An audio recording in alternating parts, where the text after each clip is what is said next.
안녕하세요. 권은하, 오유진, 김경은, 임나영의 1조에서 발표를 맡게 된 경영학과 18학번 김경은입니다. 저희 조가 이번 팀 과제에서 다루게 될 인물은 바로 크리스토퍼 놀란입니다. 창의성에 있어서 가장 중요한 것이 뭘까? 저희는 오늘 집요함을 키워드로 잡고 놀란 감독이라는 인물을 파헤쳐보고자 합니다. 발표는 크리스토퍼 놀란 감독에 대한 간단한 설명으로 시작해서 그의 작품들을 시간순으로 따라가면서 살펴본 후 크리스토퍼 놀란 감독의 창의성이 대중들에게 어떤 영향력을 끼쳤는지 저희가 도출한 시사점을 끝으로 마무리될 예정입니다. 작품 설명에서 스포일러는 절대 하지 않을 예정이니 혹시나 걱정하지 않아 주셨으면 합니다. 그럼 본격적인 발표에 앞서 놀란 감독에 대한 영상 하나 시청하시고 오시겠습니다.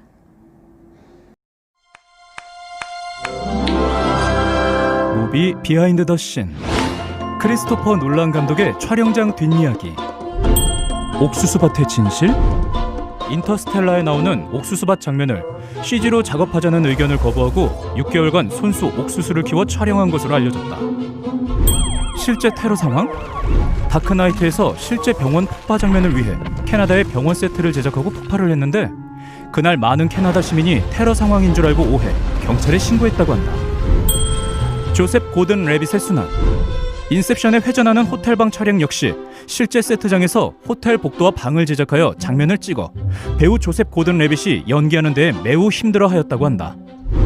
크리스토퍼 놀란 감독의 촬영장 뒷이야기. 채널 CGV. 영상에서 드러나듯 놀란 감독은 그만의 확고한 신념을 가지고 오랜 정성을 들여 창의적인 작품들을 만들어 나갑니다. 어떤 일생과 기질이 그를 이렇게 열중하게 만들었을까요? 복잡한 스토리를 결말부에서 깔끔하게 해결해주는 놀라운 능력 덕택에 천재 감독이라 불려지는 놀란 감독. 그는 1998년 영화 미행으로 데뷔한 이후 꾸준히 작품상, 영화상, 감독상 등을 받으며 대중들과 평론가들에게 인정받아 왔습니다. 하지만 그의 첫 번째 작품은 미행이 아니었는데요. 스페이스 워스, 그가 7살 때 찍은 첫 영화입니다. 그는 나사 직원이었던 그의 삼촌이 보내준 우주선 영상을 바탕으로 8mm 스톱모션 애니메이션 스페이스 워스를 제작합니다. 영화를 제작하기 위해 지점토, 계란 껍질 등을 이용하여 직접 소품을 만드는 등 그는 7살이라는 어린 나이부터 남다른 창의성과 한번 시작하면 꼭 결과물을 내는 집요함을 보였습니다. 포피 중 person, 남다른 어린 시절을 보여준 것이죠. 또한 person, place의 측면에서 그는 창의성에 도움이 되는 지지적인 가정 환경을 가지고 있었습니다. 놀란의 아버지는 광고회사 카피라이터로 그의 독창적인 사고방식, 호기심을 키워나가는 것에 많은 영향을 주었죠. 놀란이 첫 번째 영화를 촬영할 당시 썼던 장비들도 아버지가 사용하는 촬영 장비들이었다고 합니다. 승무원인 어머니로 인하여 놀란은 어린 시절부터 영국과 미국을 오가며 생활했습니다. 이렇듯 다양한 장소로의 전환을 통해 그는 다양한 경험과 넓은 식견을 쌓아갈 수 있었을 것입니다. 무엇보다 중요한 인물은 동생인 조너던 놀란인데요. 동생은 스페이스 워스를 함께 제작한 인물이며 현재까지도 크리스토퍼에게 큰 영향을 주는 각본가이기도 합니다. 이러한 환경과 더불어 놀란은 person의 측면에서 강한 내적 동기를 가지고 있었습니다. 시간을 거슬러 그의 대학 시절을 살펴보죠. 그는 대학 시절 UCL에서 영문학을 전공했습니다. 그 이유는 영문학을 통하여 더 폭넓은 지식을 쌓고 싶다는 것도 있었지만 해당 대학 내에 영화 편집 시설이 체계적으로 갖춰져 있기 때문이 컸습니다. 때문에 그는 대학 재학 당시 영화 제작 동아리 회장을 맡아 얼선이라는 영화를 제작, 케임브리지 영화제에 진출하며 그의 창의성이 유용성까지 갖추고 있다는 점을 증명합니다. 또한 그의 데뷔작 미행의 제작을 위해 유료 상영회를 개최하여 해당 수익금은 영화 제작비로 사용하기도 하였죠. 이때 놀란은 그의 인생의 동반자이자 정서적 지지자인 아내 엠마 토마스와 만나게 되는데요. 엠마는 대학 시절 동아리에서 만난 인물로 앞서 언급한 얼선이를 함께 제작, 미행 제작을 위한 유료 상영회 개최를 함께한 놀란에겐 가장 큰 지지자인 인물입니다. 그녀는 이후 놀란과 함께 영화 제작사 싱카피를 창립하기에 이르는데요. 해당 회사에는 놀란의 아내, 동생뿐 아니라 그가 영화를 제작하는 데 함께하는 핵심 인물들이 모여 있습니다. 가장 근처의 인물인 아내와 동생이 같은 업종에서 일한다는 것만으로도 놀란에게 많은 힘이 되어주었을 거라 생각합니다. 자, 그럼 본격적으로 놀란의 작품들을 살펴볼까요? 놀란의 작품은 프로덕트와 프로세스의 측면에서 다뤄볼 예정입니다. 첫 번째로 그의 이름을 세상에 알린 두 번째 장편 영화 메멘토를 살펴보도록 하겠습니다. 메멘토의 주인공은 10분마다 기억이 사라지는 단기 기억 상실증 환자입니다. 아내를 죽인 살인범을 찾기 위해 다양한 단서들을 통해 범인을 쫓는다는 내용인데요. 설명에 앞서 메멘토에 대한 짧은 영상 보고 오시죠. 영화는 한 남자가 죽어있는 장면을 담은 폴라로이드 사진을 비추면서 시작합니다. 사진을 흔들수록 진해지는 것이 아니라 흐려지는 걸로 봐서는 영상이 거꾸로 가고 있다는 걸 알 수 있습니다. 사진이 카메라로 거꾸로 들어가고 탄피가 총으로 다시 들어가고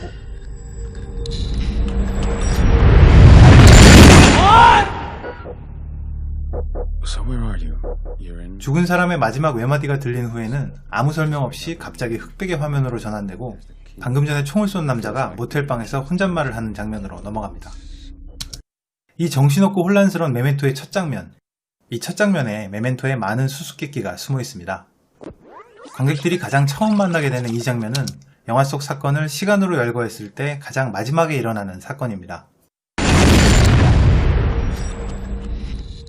그리고 바로 이어지는 흑백 장면은 시간순으로 봤을 때는 가장 처음 일어나는 사건입니다.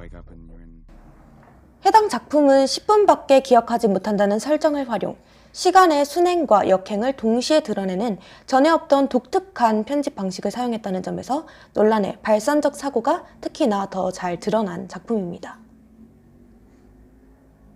메멘토 제작 또한 미행과 같은 방식으로 미행의 상영회를 통해 기부금을 받아 제작되었습니다. 기부금은 총 900만 달러, 수익은 무려 4천만 달러에 달하였죠.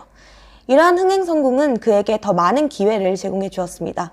스스로 기회를 만들어 나가는 모습에서 펄슨의 강한 내적 동기가 드러나는 모습을 볼 수 있죠.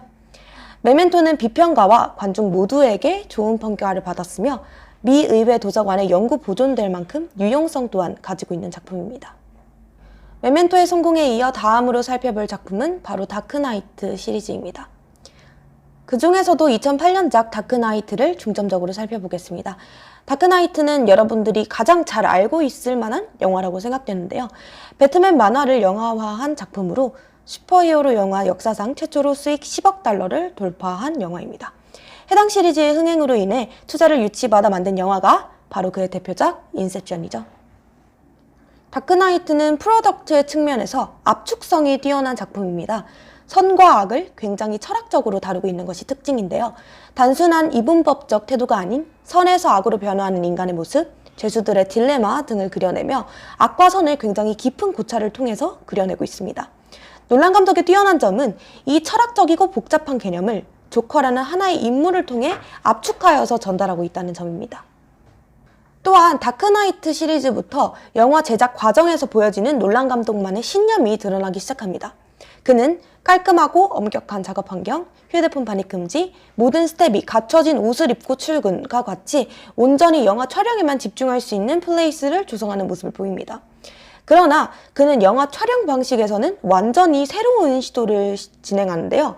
바로 아이맥스 카메라의 도입입니다. 주로 자연 다큐멘터리에서나 활용하던 카메라를 영화에 도입한 것이죠. 액션씬을 위해 카메라를 직접 개조하고 무리한 촬영 방법이라도 도전하는 그의 모습은 새로운 시도, 위험을 기꺼이 감수하는 모험심을 드러냅니다. 보다 규칙적이고 통제된 상황 하였기에 비교적 안전하게 새로운 시도를 해낼 수 있었다고 생각합니다. 그의 이러한 시도 덕분에 관객은 더욱 사실적인 체험을 할 수 있게 되었고 아이맥스관은 이제 영화관에서 가장 인기 있는 상영관이 되었습니다.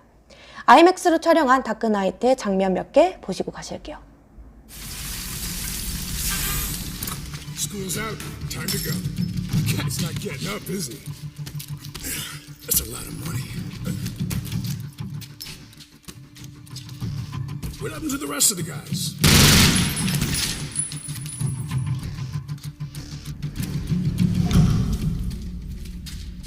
Think you're smart, huh? The guy that hired you's. They'll just do the same to you. Oh, criminals in this town used to believe in things. Honor, respect. Look at you. What do you believe in, huh? What do you believe in? I believe whatever doesn't kill you simply makes you Stranger.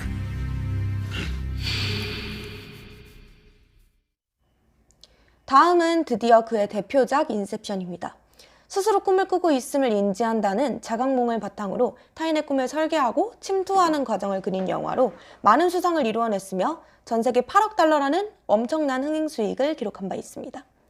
인셉션이라는 영화 제작은 펄슨의 1만 시간의 법칙의 이론을 잘 보여줍니다. 인셉션은 크리스토퍼 놀란과 동생 조나단 놀란이 함께 10년간 공들여 만든 각본입니다. 이름이 알려지기까지 2년, 그 이후 대표작을 만들기까지 10년이라는 수치는 1만 시간의 법칙에 정확히 들어맞는다는 것을 확인하실 수 있으실 겁니다. 사실 인셉션이라는 영화가 엄청나게 독창적이라는 평가를 받은 것은 아닙니다. 이전에도 꿈을 소재로 한 SF 영화는 많았으니까요. 다만 주목할 점은 해당 작품이 여러 전문 지식과 다양한 장르적 관습을 한데 모아 거의 건축학적이라 할 만큼 정교한 스토리를 만들어냈다는 점입니다. 프로덕트의 측면에서 리틀시를 충족했다고 볼 수 있을 것입니다. 또한 이 작품은 논란의 대표작인 만큼 그의 상상과 창작에 대한 관점이 잘 녹아 들어가 있는데요. 그는 완벽하게 상상으로만 새로운 세계를 창조해내야 그 세계가 튼튼하게 자리 잡을 수 있다며 자신의 기억에 의존하여 세계를 창조해야 하는 기존의 수렴적 사고에서 벗어나서 오로지 발산적 사고만을 발휘해 완전한 상상으로만 하나의 세계를 구축해냈습니다. 그의 노력이 드러나는 인셉션의 유명한 장면, 함께 감상하고 그의 가장 최근 작품들 살펴보기로 하죠.